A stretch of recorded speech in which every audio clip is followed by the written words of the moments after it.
פרחי רועי, אני המעסיק של שלום בשנתיים האחרונות. גלגלנו את הרעיון הזה, שלום לפני שנתיים נסע ליורו, ראה דבר...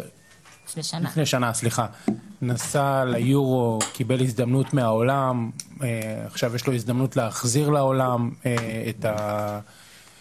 את מה שהוא ראה שם ושאפשר באמת אחרת, וזה המשימה שלנו, שלא לבוא ולשנות את העוולה הקיימת, העוולה הציבורית הזאת, ומצד שני גם להשמיע את הקול, את קולו, בקולו, שאני מאוד גאה בו על זה, שיש אנשים שקולם לא נשמע והם פשוט מתבאסים כל פעם מחדש, ויש לו את הכוחות ואת הרצון ואת האחריות הזאת לשנות ולהראות לעולם שאפשר קצת אחרת. אז בגלל זה אנחנו פה ובגלל זה אנחנו רוצים, אנחנו לא שייכים לשום עמותה, שני אנשים פרטיים שחלמו, יזמו ועושים הכל כדי שזה יקרה אחרת. אז אני, שנייה ברשותכם, אני אפתח את המצגת מפה ואני אספר בעצם מה אנחנו רואים. נציע הגישות בישראל. מה זה?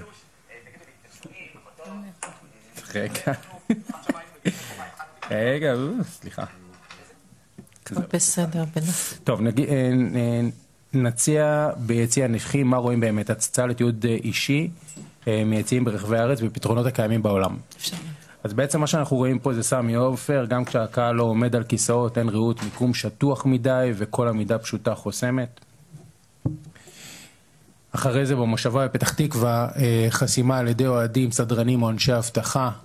תמונה אחת, חסימה של שדה ראייה על ידי אוהדים. תמונה 2, חסימה של שדה ראייה על ידי סדרנים, כוחות ביטחון ודגלים. אני רוצה לציין פה את נועה המדהימה, שהיא אחראית... שהיא הדוברת הבאה, דרך אגב. היא אחראית על נגישות במושבה. בהתחלה הסתכלה... בהפועל פתח תקווה, בסדר? אוקיי. זה קצת שונה שם, פוליטיקות, עניינים, אני לא נכנס לזה. סדרה לי כרטיס באופן אישי ללוות את שלום כדי לראות איזה משחק ואיך זה קורה. אני אישית כמעט הלכתי שם מכות בגללו, כי אנשים שם עמדו, זה היה טראומטי בשבילי, אני לא אוהד כדורגל, אני לא מהתחום הזה, פשוט זה היה טראומטי בשבילי גם כי אוהדים פשוט ראו שהמקום קצת פנוי, כי אז הם פשוט נדחפו ובאו לעמדה הנגישה, שיש לה איזה 2 מטר ככה מרחב בין כיסא לכיסא, וקצת יש שם קצת יותר מרחב למלווים, שמלווים את הקהל, אז הם באו וישנו שם עלינו וזה. אני חושבת שצריך לשנות פשוט את המיקום. לדעתי גם, אבל זו דעתי... או לייצר מיקום שהוא ייעודי לזה, באופן שיהיה אפשר. כי כרגע להגיד לאנשים לשבת, זה גזירה שהציבור לא יכול לעמוד בה. נכון, אני גם חושב... ולכן צריך למצוא באמת מענה שהוא אמיתי. אני גם חושב כמוך, תכף אני אגיד את הדברים שלי ברשותך. והסדרנים, בגלל שישבנו כמעט בקו הדשא, טיפה במקום מוגבה, בקו הדשא, אז רואים שם את הסדרנים שמסתירים לנו, כי שיש קהל שהוא קצת יותר תוסס, אז יש הרבה סדרנים שהם פשוט נמצאים שם. אני לא מתייחס לאלים, לא אלים, לא מתייחס לרגשות. הלאה. סמי עופר, רגע, זה דיברנו. אפשר להעביר שקופית, טדי. בעט ביציע נגיש בגובה הדשא, שדה ראייה שטוח מדי ולא מותאם למגרש, אנשי צוות ואבטחה מסתירים, כמו שדיברנו על זה, ויש גם סכנה ממשית לאדם שיושב שם ולא יכול להתגונן. כלומר, אם עכשיו כדור מגיע לעברי, אני יכול להתגונן כי יש לי ידיים, אני יכול להזיז את הראש, שלום פחות. זה קצת מטריד.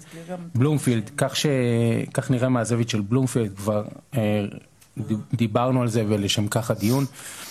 מהעולם, קצת השראה, קצת לראות איך זה נעשה בעולם. אם אפשר להעביר את השקופית, אפשר לראות שבאליאנס, אני מקווה שאני אומר את זה טוב, ארנה מינכן, יש הפרדה גבוהה מהקהל, התכנון יהודי והסדר ראייה פתוח, אזור יהודי מרווח ללא הפרעה. גם השדרני ספורט, כמו שאף אחד לא חושב שהם יהיו במקום שמישהו יכול להגביל את הראות שלהם, אז גם באותו אופן אנחנו צריכים לייצר את המתווים האלה שיהיו, הנה, בדיוק, וגם בדרך כלל זה יוצא מעל השדרנים, כי שדרנים לא עומדים באמצע המשחק, פשוט משדרים אותו. כן. סוויטת... סוונסי סיטי. סוונסי סיטי, סליחה. תכנון מקצועי לפי קווים מנחים של נגישות, שורה של כיסאות נלווים, סימון ברור, גובה מותאם ונפרד מהקהל. גם פה אפשר לראות את הדוגמה, הם לא מסוכנים, לא יכולים להסתכן בזה שהכדור יעוף עליהם, וגם הנגישות שם היא ממש טובה ורואים טוב. סטוק סיטי, אנגליה, הפרש גובה יזום, נראית גם שכולם עומדים. עכשיו אני רוצה לכוון אתכם לאיזה משהו שאם אתם רואים שם בקצה השמאלי של התמונה, יש שם פשוט מסך. אז גם מי שלא מצליח לראות את זה פיזית, יכול לראות את זה במסך. אתם רואים שם? במשחקי כדורגל היום, ואני לא אוהד כדורגל, לא משודר המשחק, תוך כדי המשחק לא משודר המשחק על מסך גבוה. כן. שזה יכול, זה פשוט, אם רוב המשחקים משודרים, לפחות המשחקים הגדולים בישראל, משודרים על מסכי הטלוויזיה. היום כל אירוע שיש בו מעל 1,000 בני אדם עושים את הדבר הזה, זה לא קשור אז מסך זה לא משהו שהוא מסובך. מסך יש, טלוויזיה, כאילו מצלמות יש, למה לא לחבר את זה? אין לי מושג מה ההחלטה ולמה זה לא קורה, אין לי מושג. שוב, אני לא בן אדם שאוהד כדורגל, לא פוליטיקאי, לא בא מאיזה ארגון מסוים, אבל אני בשכל ישר ובהיגיון בריא לא מבין למה זה לא קורה. אז גם אפשר כאן, ארץ ישראל 2025, בוקר טוב, בוא נתעורר ובוא נעשה דברים אחרת קצת. המציאות בשטח פוגעת בזכויות בסיסיות, פתרון אינו בכרוז ובקשת הקהל, אלא בתכנון. זה לא הפתרון שיקראו, חבר'ה בואו תשבו כי אתם מסתירים, זה לא פתרון. אלא יש מה ללמוד מהעולם, הפרש גובה, יציע מבודד, נראות מובטחת, זה לא דרישה מיוחדת, זה גישה שוויונית. והגיע הזמן שנדאג לכל אוהד ואוהד שיוכל לראות את המשחק. אני רוצה גם להתעכב רגע על הגובה של שלום. שלום בגובה שנשאר כילד, בסדר? הוא אמנם בן 19, אבל הוא ילד בגובה ובפיזיות שלו. אני לא חושב שילדים, בסדר?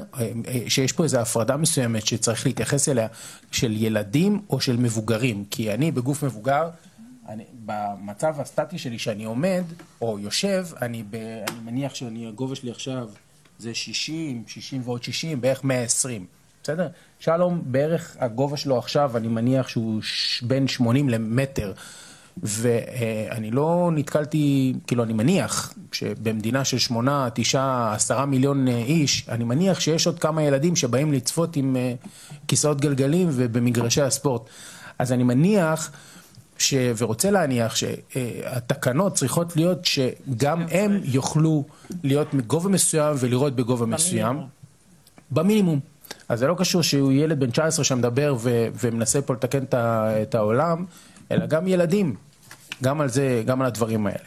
תודה רבה על זכות הדיבור. תודה רבה על הדברים. שהדברים ברורים. תודה רבה.